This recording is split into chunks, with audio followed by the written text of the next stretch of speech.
recorded information session. All remarks are on the record and for attribution. With the signing of the Bipartisan Infrastructure Law by President Biden, Reclamation takes on a new opportunity to invest in our infrastructure and benefit the American public for the next generation. A great deal of activity is well underway across Reclamation as we prepare to implement the law. And we're establishing a team to lead implementation and develop a plan that outlines how Reclamation will implement the law. And we'll provide information to our tribal and non-federal partners throughout this process. These information sessions are designed to inform you and address your questions. And we'll provide updates today that address our mission areas, and the topics will include dam safety, water smart grants, water recycling, multi-benefit projects to improve watershed health, desalination, and drought contingency plans. And we plan on addressing as many questions as possible during this question and answer period today. Updated information about Reclamation's implementation of the law is always available at usbr.gov/BIL, B-I-L. And feel free to submit your questions as well, or comments to usbr.bil, bill@usbr.gov, and we'll work to address your questions. We're also developing a list of frequently asked questions, and we hope that that is helpful. Again, we're committed to transparency throughout this process and appreciate your support of this historic opportunity to improve our nation's water infrastructure. At this time, it is my honor to welcome Deputy Commissioner Camille Kalimlim-Tootin for opening remarks. Good afternoon, Rob, and hello to everyone. Happy Friday. As Rob mentioned, my name is Camille Kalimlim-Tootin, and I am the Deputy Commissioner for the Bureau of Reclamation. I'm so pleased to be joined here by my colleagues, our subject matter experts on the programs that we will talk about today. I especially want to highlight the leadership of Matt Mossieri and Beth Hughes-Brown, who are our co-leads as project managers for implementation of the Act. The building infrastructure and creating jobs to advance reclamation is a hallmark of the Biden-Harris administration and a historic bipartisan infrastructure law. Nearly a month ago, Congress enacted and the President signed into law the Bipartisan Infrastructure Law.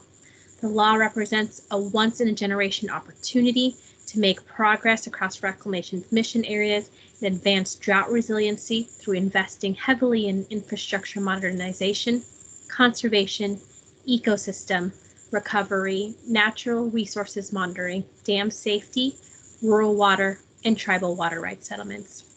The law authorizes resources to mitigate the impacts of drought and build resiliency through investments in water storage, water recycling and reuse, water smart, and drought contingency plans. The focus of today's stakeholder sessions and the ones that we'll be holding in subsequent Fridays is the Title IX of this legislation, which appropriates a total of $8.3 billion to Reclamation for fiscal years 22 through 26. So without further ado, would love to turn it back over to Rob Manning and our team to start the conversations for today's stakeholder session. Thank you again for joining us. Thank you, Deputy Commissioner Tootin. We will now receive an update on our implementation plan, and I'm honored to introduce Reclamation's Chief Engineer, Dr. David Rath. Thank you, Rob, and thank you, Deputy Commissioner Tootin. Good afternoon to everybody that is able to join us today. As Rob mentioned, I am David Rath. I'm Reclamation's Chief Engineer. Reclamation has a legacy of historic engineering achievements, from those at very small geographic scales to wonders of the modern world. As the Chief Engineer, which is a position that dates back to prior to the signing of even the Reclamation Act in 1902, I'm privileged and honored to have the opportunity to assist in the implementation of the Bipartisan Infrastructure Law. Within the Chief Engineer organization are the Dam Safety and Infrastructure Directorate, the Water Resources and Planning Office, which is responsible for many of the authorities under the Water Smart umbrella, the Technical Service Center, the Research and Development Office, and the Power Resources Office. Through the implementation of the bipartisan infrastructure law, the programs that these offices help run will be providing leadership in engineering and construction, safety, and operations and maintenance throughout the Western United States. As we implement this law, we will be looking to utilize as many existing programmatic and process structures as possible with the intent to reduce unnecessary burdens and find efficiencies in our programs. With that, I'd like to jump into some of our subject matter experts and discuss specific areas, and would like to introduce Mr. Miguel Rocha, who is currently leading our Dam Safety Office. The Dam Safety Office will obviously be overseeing the dam safety portion of the bipartisan infrastructure law, which authorizes and appropriates $500 million over the next 5 years. Miguel. Thank you, Dave, and good afternoon, everyone. As Dave mentioned, my name is Miguel Rocha, and I work in the Dam Safety Office, responsible for project development and budget planning. I am acting as the Chief of Dam Safety. The mission of Reclamation's Dam Safety Program is to ensure that reclamation dams do not present unreasonable risk to people, property, and the environment. We own 487 dams and dikes, of which 360 are classified as high and significant hazard potential, which means that if they were to fail, they would cause life loss or significant damage. To manage these risks, we use a holistic approach to keeping our dams safe. The approach ranges from specialized training for dam tenders to emergency action plans, to regular inspections, and to detailed risk evaluations. When the estimated risks exceed federal guidelines for dam safety, we pursue modifications to the dam, most often structural, to improve the safety of the dam. Continuous evaluation of risks at our dams is a cornerstone of our program. Currently, we have 12 dams where modifications are necessary. Of the 12 dams, we anticipate 9 will be under construction in the next 5 years. The infrastructure law provides $500 million over the next 5 years, which will support these critical projects, streamline construction management, maintain operational capacity of reclamation dams, and most importantly, minimize the risk to the downstream public. Thank you for your time today and the opportunity to share information about dam safety and the infrastructure law. Dr. Rath, back to you. Thanks, Miguel. I'd like to now introduce Ms. Amanda Erath and Ms. Aubrey Morgan, who both work in our Water Resources and Planning Office and help run a variety of programs within the Water Smart umbrella. Amanda? Thanks, Dave. I'm Amanda Erath, and I coordinate the Title 16 Water Reclamation and Reuse program here at Reclamation. I also coordinate our funding for desalination construction projects. I'm going to talk a little about those activities, and then I'll turn it over to Aubrey to talk about some other parts of Water Smart.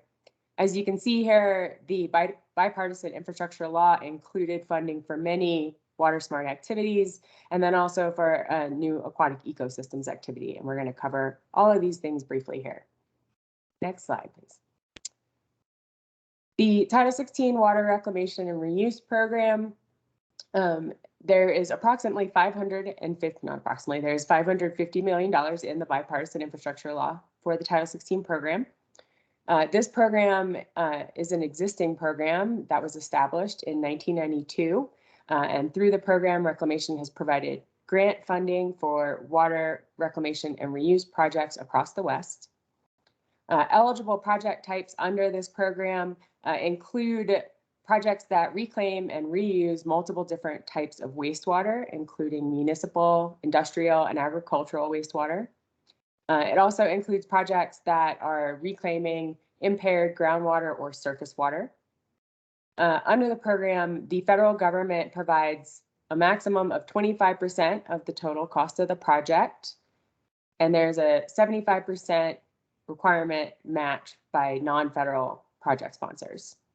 All of the funding under the program is allocated through a competitive process, and we anticipate that we will be issuing our next funding opportunity announcement early in calendar year 2022. Next slide, thanks. The bipartisan infrastructure law also includes funding for a new authority, our large-scale water recycling projects. The law includes $450 million for this authority. The eligible entities identified in the law are states, Indian tribes, municipalities, irrigation districts, wastewater districts, and any other organization that has water or power delivery authority. Eligible projects under this authority are very similar to the Title 16 program in that it includes projects that reclaim and reuse wastewater, including municipal, industrial, domestic, or agricultural wastewater, or projects that reclaim impaired groundwater or surface water. The main difference here is that under this authority, those projects must have a total project cost of $500 million or more. Similar to Title 16, the federal government will provide up to 25% of the cost of the project, with a 75% non-federal match from the non-federal project sponsor. Next slide. Thank you. The last activity I'm going to talk about is our funding for water desalination construction projects.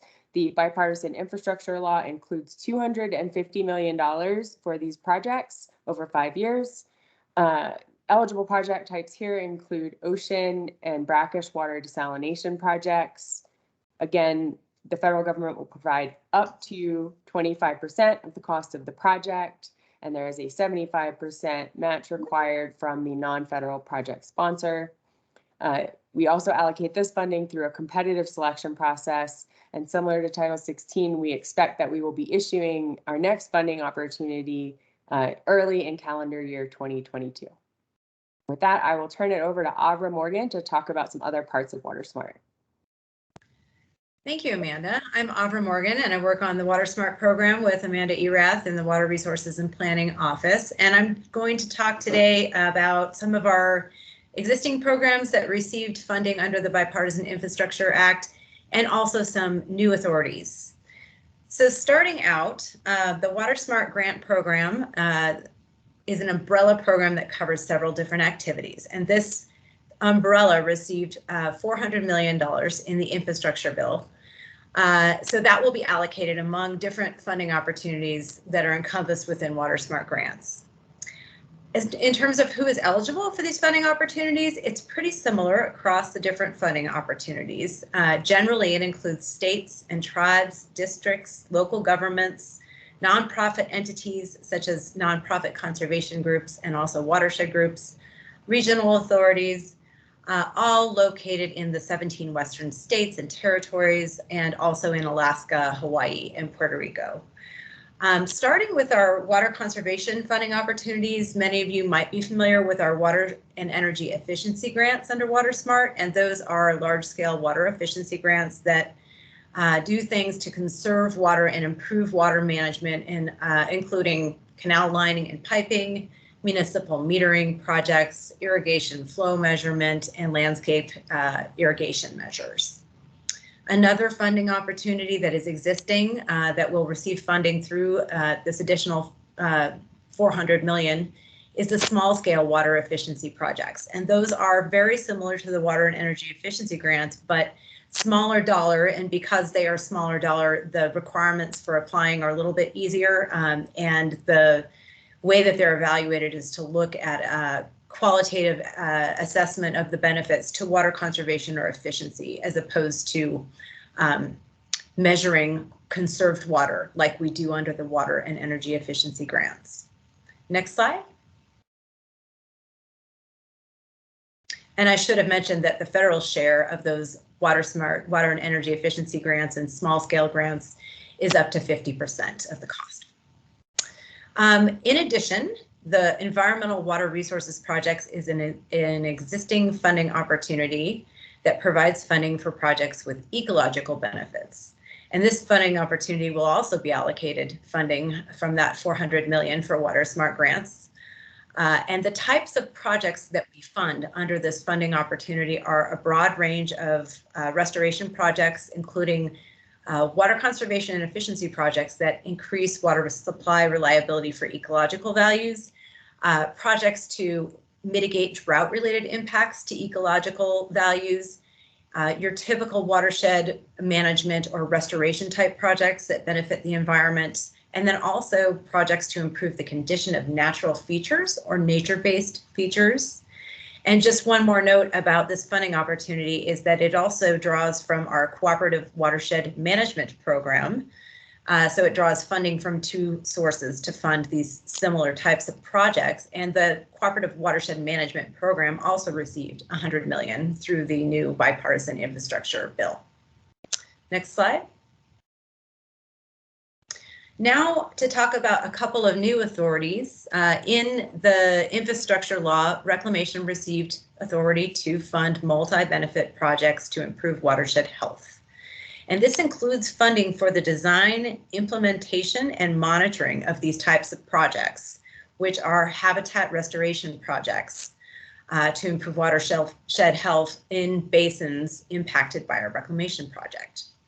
The federal share for these projects is up to 50% of the cost, and in some cases up to 75%. And just to point out that this is a new competitive program, it's currently under development, and we'll be working on designing it in this fiscal year 2022. And it received $100 million under the infrastructure law. Next slide. Lastly, our aquatic ecosystem restoration and protection projects is also a new authority for Reclamation, and this activity received $250 million under the bipartisan infrastructure law. This is also a new competitive program that we are currently developing, and it funds the design, study, and construction of aquatic ecosystem restoration and protection projects, which can include projects to improve habitat, including restoration projects, as well as projects to improve fish passage or removal of barriers to fish passage. And in this case, the federal share of the cost can be up to 65% of the cost. And with that, I will turn it back over to David Raff. Thank you, Ava and Amanda.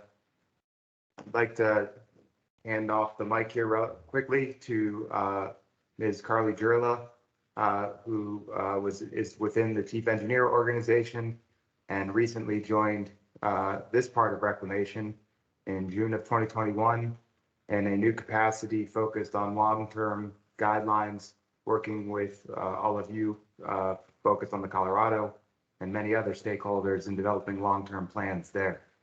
Carly is joined with Mr. Dave Arend and Mr. Daniel Picard, who represent our upper and lower Colorado basins reversed.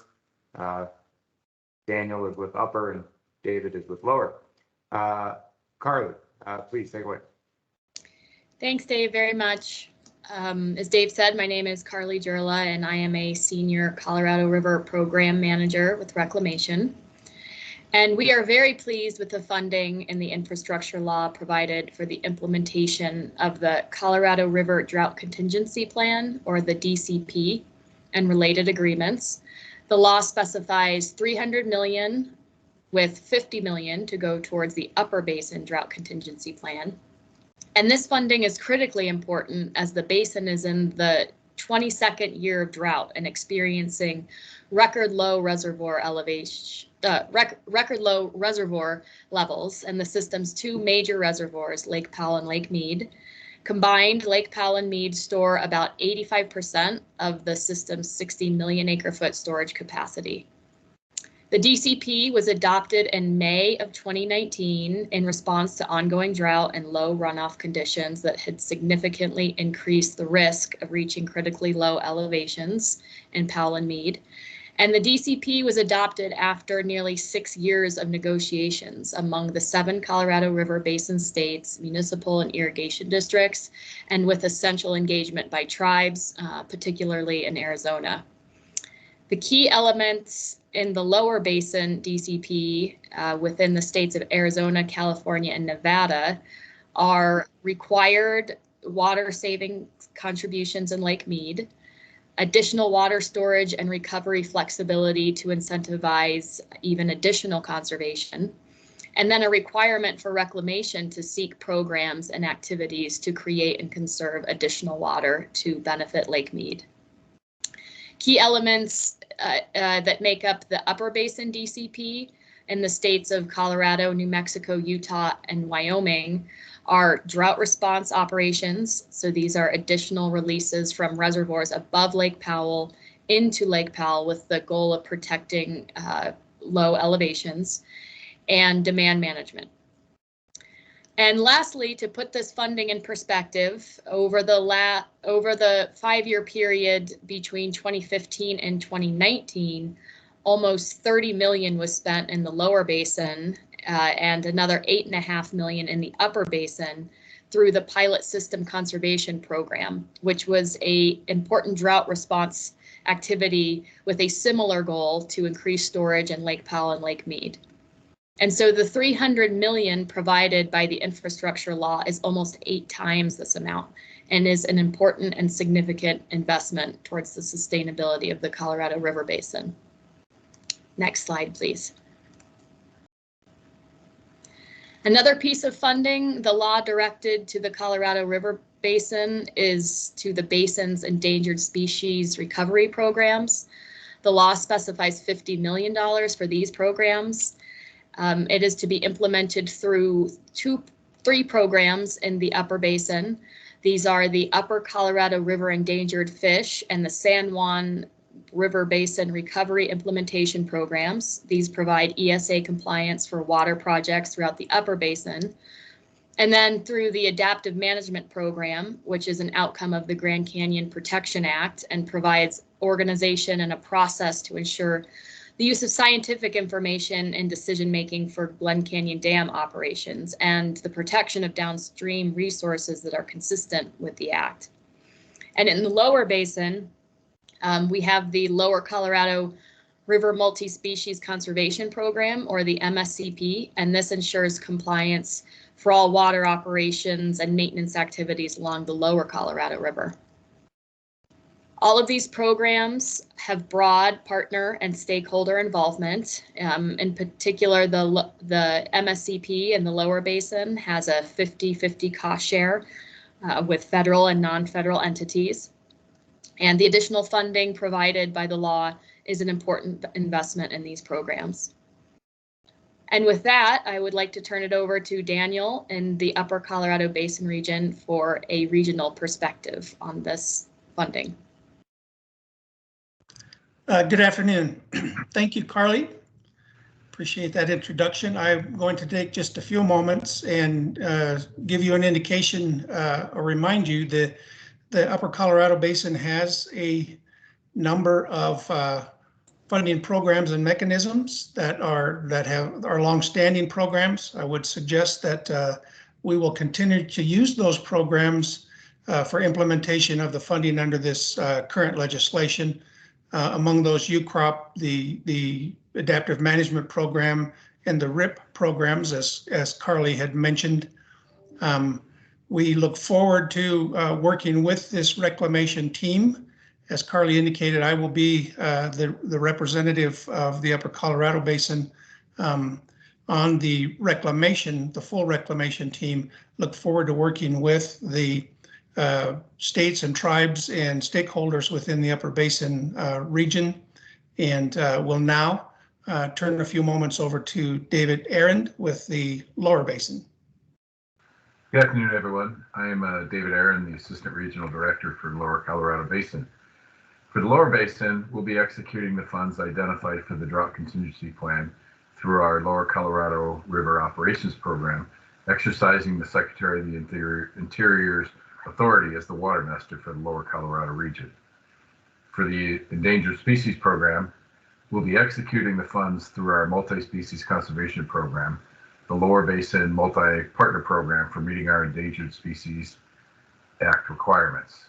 And with that, I thank you for your time, and I turn it back over to David Raff.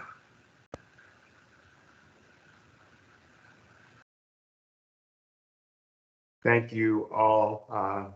I'd like to thank Mr. Dave Arend, Mr. Daniel Picard, Ms. Carly Jurla, as well as the other presenters here this afternoon, Ms. Amber Morgan, Ms. Amanda Erath, Mr. Miguel Rocha. Certainly would like to thank our Chief of Public Affairs, Mr. Rob Manning, and also some folks that have not yet shown their faces on this call that have been critical to putting this session together and in general the activities.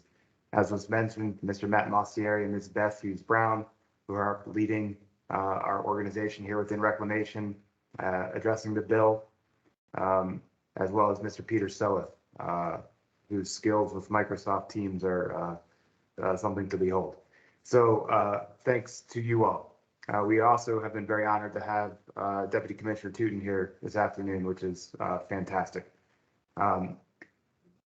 What I hope we've conveyed so far is that WaterSmart, or the programs within the WaterSmart umbrella, will be providing a number of existing, expanded, and new opportunities to partner with the federal government to develop new infrastructure and improve the environment in which that infrastructure operates.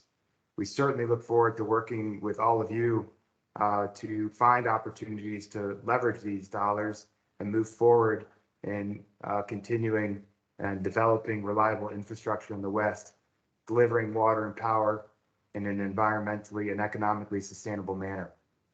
In addition, we have a commitment to keep our dams safe, and we will be implementing the authorities and appropriations of the Bipartisan Infrastructure Law focused on ensuring the safety of our dams. And also, lastly, that working together amongst our upper and lower Colorado regions to continue the legacy and partnerships and activities on the Colorado River, particularly in this era of extended drought. I'd like to thank you all again for joining us this afternoon, for your interest and engagement, and that this is just the beginning of the implementation of these activities. I'm privileged and honored to help lead these offices and programs that we've heard from this afternoon. And speaking on behalf of both the upper and lower Colorado regional directors, I know they feel the same way. I'd also just note that this is the first of these stakeholder conversations, and that many of the other authorities that were provided as part of the Bipartisan Infrastructure Law will be addressed in upcoming stakeholder sessions, as you see on this slide, on December 17th and January 7th, respectively. With that, I'd like to hand it over and back to Mr. Rob Manning. Thank you. Thank you, Dr. Raff, and thanks to all of our presenters. At this time, we will address your questions. As stated, please raise your hand using the hand icon at the top of the screen. Please state your name and affiliation at the top of your question, the beginning of your question, or you can submit a question by sending an email to usbr.bil@usbr.gov. Again, these information sessions are designed to inform you and address your questions, and we're committed to addressing as many questions as we can during this limited time. So with that, let's go to your questions. Peter, can we go to the first one, please? Yeah, we have a question that came in through the chat.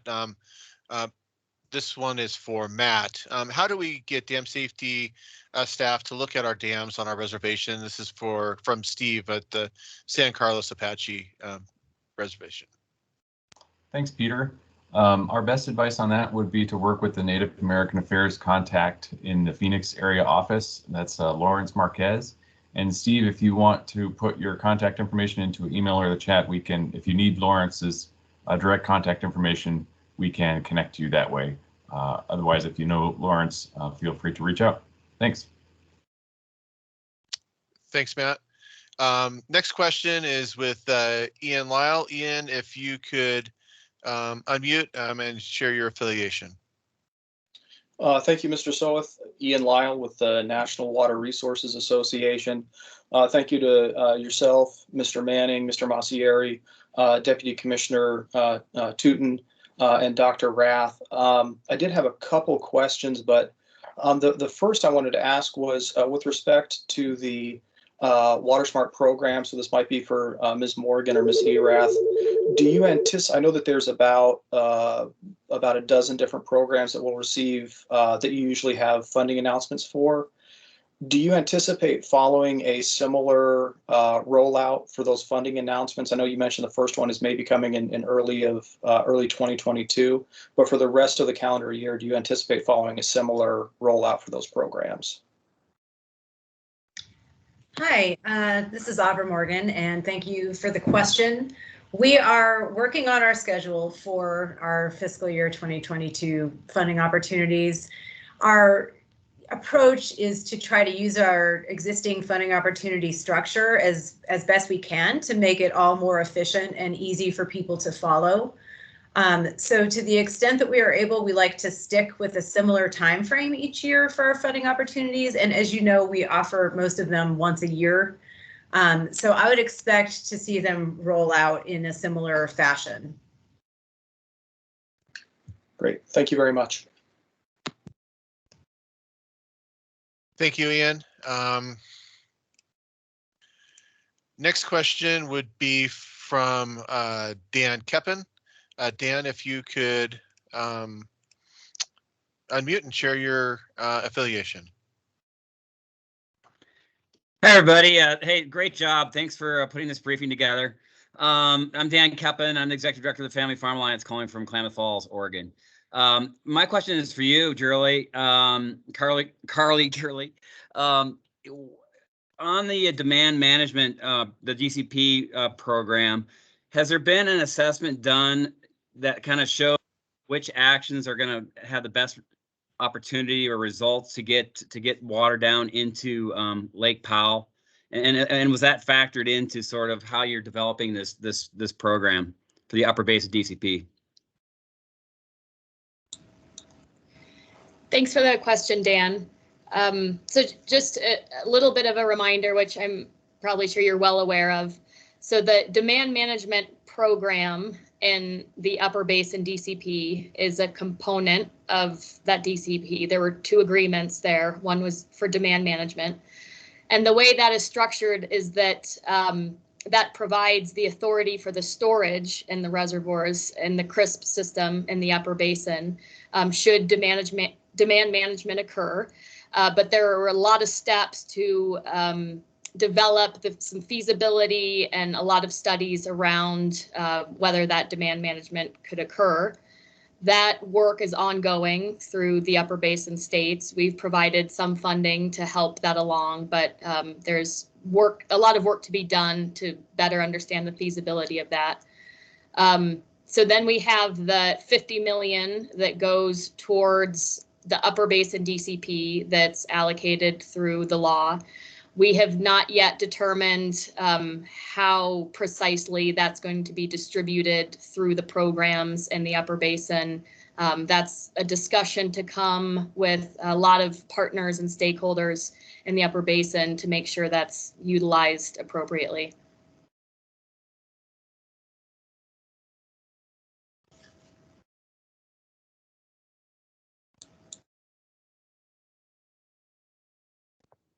Thanks. Thank you. Greg Fogel, if you could unmute and share your affiliation.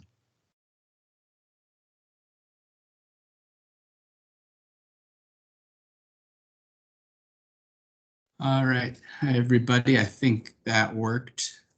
Hopefully you can hear me. My name is Greg Fogel with the Water Reuse Association. I have a question about the large-scale water recycling projects program. A couple questions, actually. First, I'm curious to know if you're thinking about developing and issuing either a guidance or going through a rulemaking process, or if there's some other form of implementation guidance that you'll be putting out on that, given that it is a new authority. And then secondly, what the process will be for completing and having feasibility studies approved in the way that entities have to do that for the Title 16 program. Thank you. Yeah, this is Amanda. I can take that one. So those are really great questions, Greg. The answer to both really is that we are working on it right now. So we are working on developing guidance related to the feasibility study requirements and what the funding allocation process will look like for that new large-scale water recycling funding. So more to come soon. Okay, got it. Thank you. Thank you, Greg. Just a reminder, if you have any questions or comments, please raise your hand. We've had a couple that come through chat. We've had a couple questions about rural water projects. Is that one of the future topics that we'll be discussing? It is, and the question looked pretty general, Peter, and so I think we could give a start to speaking to it. Do you have it in front of you, or can the requester read it back? I saw it before, but I scrolled past it in the chat. It says, do these funds have anything authorized for rural water projects? There is funding in the bill for the rural water projects that Reclamation has underway, in addition to some recently enacted new authorizations. We're not covering it in today's briefing. It's the topic of one of the future briefings, but we are intending to make allocations to rural water projects using BIL funds. Thanks, Matt. For WaterSmart, I think you addressed this, Avra, but what is the implementation timeline and maximum funding available? Thank you. Yeah, so we, where it concerns our existing WaterSmart funding, like I said before, we're going to try to follow our pattern that we've used in previous years and stick with our funding opportunities that we have to the extent that we can to allocate this funding, most efficiently and quickly. So similar timeframes to prior years for our existing WaterSmart funding opportunities. Those get offered once a year. You can find the timeline on our website. We haven't posted the timeline quite yet for fiscal year 22, but we're working on it. And those funding opportunities are water and energy efficiency grants, the small scale water efficiency projects, and the environmental water resources projects. The most recent one just closed yesterday. So keep an eye out. We're working on it, but we are trying to stick with our current schedule. And then for the other programs that we're developing, we're working on our plan in fiscal year 2022. And I would look towards the last quarter of the year to see our rollout for any new funding opportunities that may occur with those new authorities. Thank you, Avra. Dick Iverson, if you could unmute and share your affiliation. Board in Eastern Montana, and we are in the process of getting totally authorized. And some of our money was in that project or in this. Well, what about money outside of authorized? I mean, if we have projects ready to go, we don't quite have the feasibility done on the entire project, but we have it done on small parts. Is there any part of this money that could be used for that sort of activity? Let's say 5 to 10 million that would serve a small town or a bunch of rural like farmers. One thing I could say about that, and that's really good about the sort of the modern reclamation portfolio, we've got a lot of different programs under the WaterSmart umbrella, and you've got folks in reclamation area offices who are very conversant with all of them and able to reach out to the main program subject matter experts. So while I don't think we can on this call say yes or no to a question like that, but I can say we've got a very broad portfolio now, and I would encourage you to connect with the area office and take a look at the different program descriptors on our webpage under programs. Thank you very much.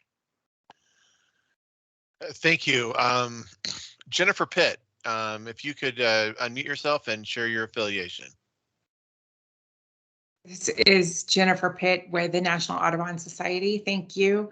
I'm just curious about the couple of environmental programs that you mentioned, environmental water resources and watershed health, and how might the criteria be different? Or can you just help me understand why those are separate programs and how you would distinguish them? Thank you. Hi, Jennifer. Thank you for the question. It's a really good question. And, we are working on how to best organize our funding opportunities for these programs. And some of them are some of the authorities are similar, right? The multi-benefit projects are similar in some ways to our environmental water resources program funding opportunity.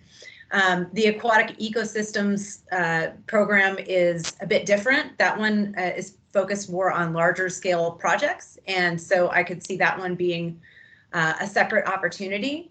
But the multi-benefit project authority is really broad. It's focused on all different kinds of restoration projects, things like addressing invasive species, improving watershed health, addressing climate change impacts to watersheds. So that one does fit very nicely with our environmental water resources program funding opportunity. We're going to work through how we organize the programs going forward, but it's possible that we could use an existing funding opportunity, or we may decide that we need to expand it a bit to get to the full extent of the authority in those programs, the new programs.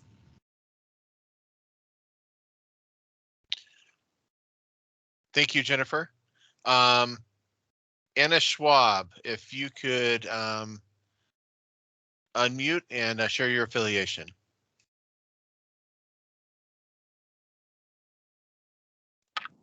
There we go. Thank you so much, everybody. I really appreciate everyone from the Bureau being here and giving us this information today. Amanda, following up on the question earlier about large-scale water recycling, I know you said information is coming, on the implementation of the program. Was curious if that will lay out when you all are expecting to see the funding opportunities come out and the processes for the applications in those funding opportunities as well through that new guidance. And thank you again. Sure. So I think the first step is going to be for us to issue guidelines about the process for a project to become eligible, which is that feasibility study review process. I think that's going to be our first step.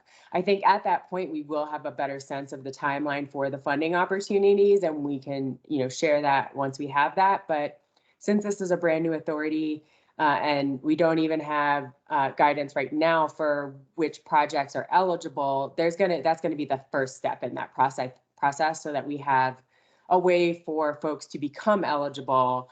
And then we'll turn to, exactly when we're going to be issuing that funding opportunity and be able to share that with everybody.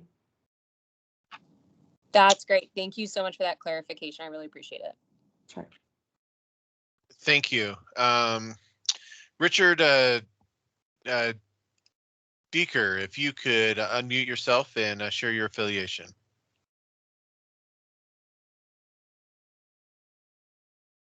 Can you hear me? Yes, we can. Okay, yeah, I'm with Yakima Titan Irrigation District in the Yakima Basin. Thank you all again for your willingness to share on this stuff. I have a question on one of these new authorities or new funding opportunities under existing authorities. Will an organization or several organizations be able to apply for more than one of the grants, I guess, or the funding opportunities? Because we have some projects that, kind of qualify, I guess, or appear to qualify for more than one of the opportunities. And I guess I know that's still a work in progress, but could you maybe clarify that, or maybe if you could answer that, or at least think about it? Sure, I can answer that one. So I don't foresee a change to our existing approach, and for WaterSmart at least, folks are free to apply under several funding opportunities. Sometimes we see that happen, where they're not sure where their project fits best, and we're always happy to help you figure that out.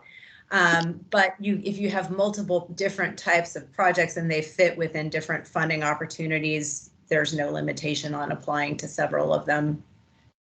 And there are certain restrictions within a single funding opportunity, but we usually spell that out really clearly. Okay, thank you. Thank you, Richard.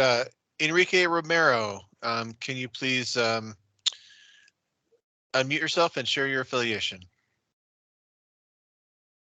Thank you. My name is Enrique Romero. I'm the Director of Legal Services of the New Mexico Acequia Association.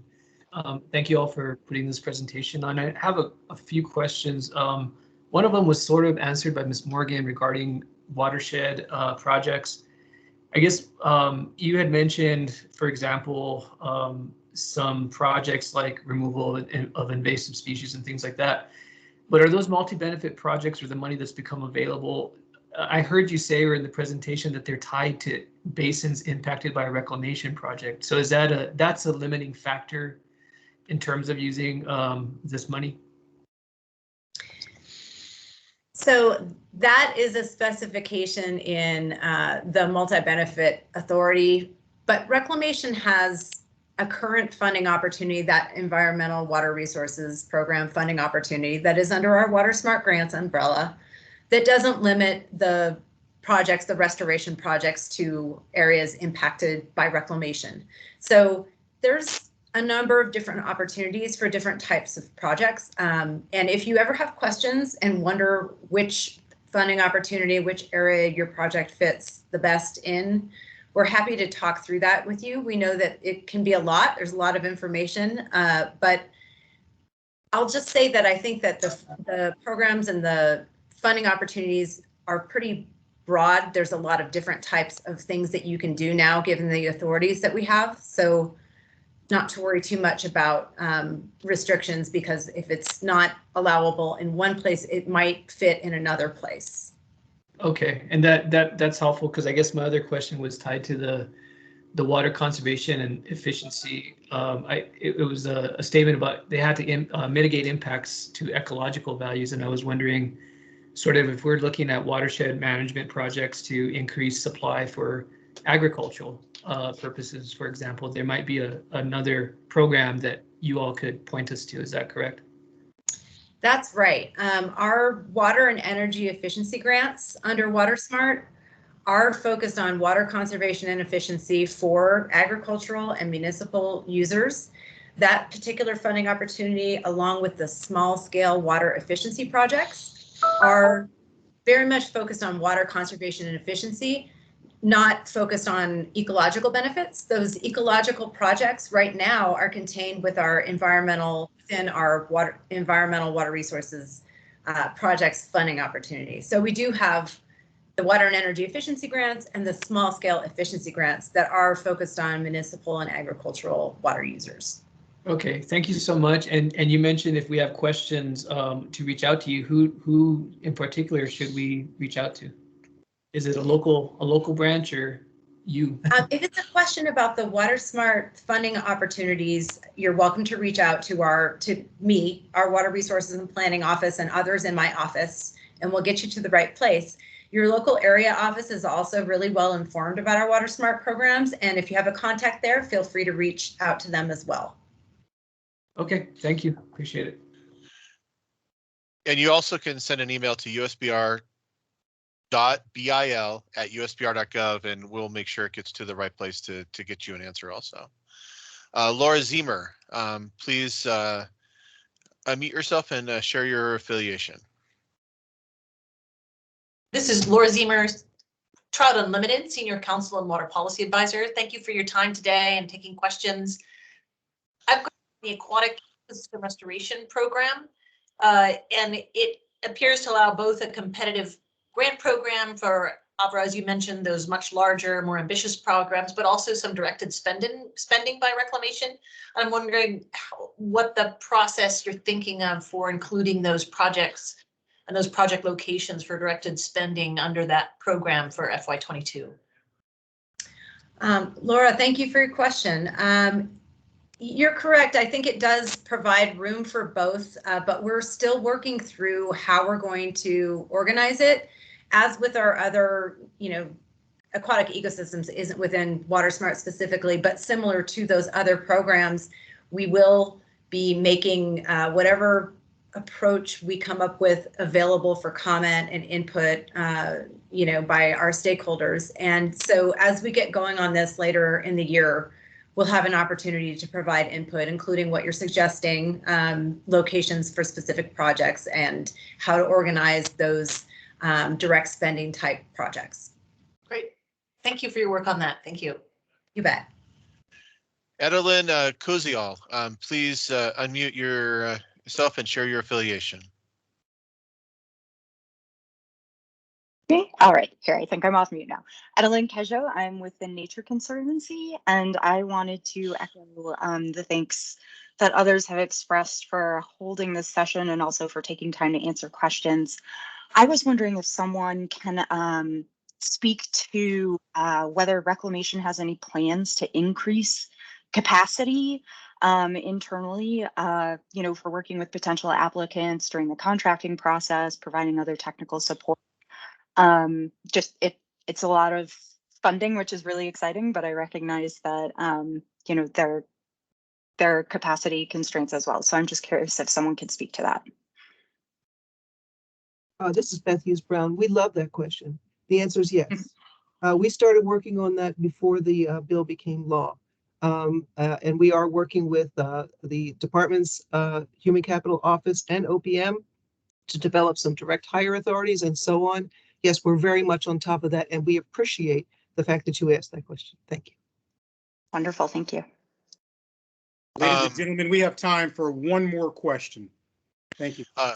Austin Martin, if you could unmute yourself and share your affiliation.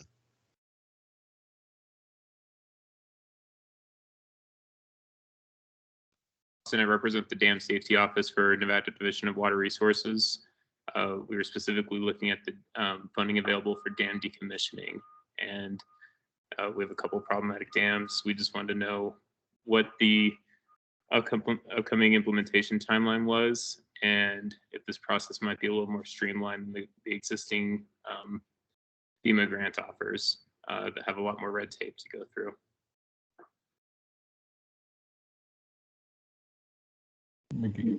Yeah, thank you for that question. The funding that Reclamation has received for dam safety is for the dams that are owned by Reclamation. And I know there is some funding that has been included in the infrastructure law. I think it might have been provided to FEMA for dam decommissioning. The one thing I would point to is the United States Society on Dams is holding a session on Monday where they will talk about all the dollars in the infrastructure law that are going towards dam safety. So that might be a good resource for more information. Yeah, we're attending that one. I guess my final question would be, what if the situation was it was a dam built by Bureau of Rec, but has since been relinquished over to somebody like the state? Yes, the funding that we have currently is for dams that are currently owned by the Bureau of Reclamation. Okay, thank you very much. Peter, I think we got time for one more question if there's another hand up there. Do we have one more question? I think it was James Callahan had one. If you want to raise your hand again, we'll go ahead and get your question answered.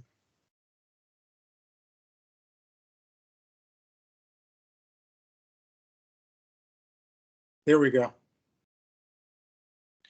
There we go. I'll go ahead and share. Go ahead and unmute yourself and share your affiliation.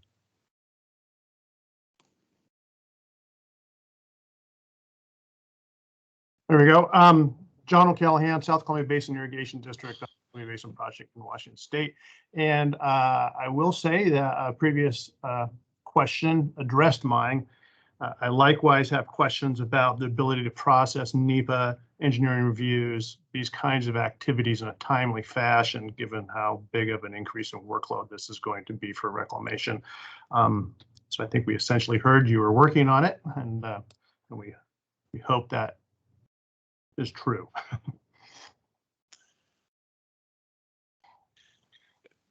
Thank you, John.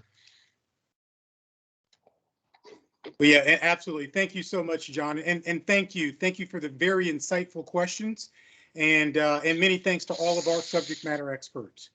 Again, on behalf of the Bureau of Reclamation, thank you for attending today's information session. We are dedicated to transparency throughout the implementation of the bipartisan infrastructure law. And we have a series of scheduled information briefs upcoming. Our next brief that is tailored to address stakeholder interest is scheduled for Friday, December 17th at 3 p.m. Eastern. And you can go to usbr.gov/gov, correction. Please go to usbr.gov/BIL, BIL, for the list of all scheduled sessions and the topics that are going to be covered in those briefs, as well as updated information. Again, this Microsoft Teams live event will be available for viewing after this session at usbr.gov/BIL, BIL. And feel free to submit any of your questions or comments to usbr.bill@usbr.gov, and we will work to address your question. As we develop a list of frequently asked questions as well that we hope are helpful to you. Again, thank you so much for your interest and support. Happy holidays.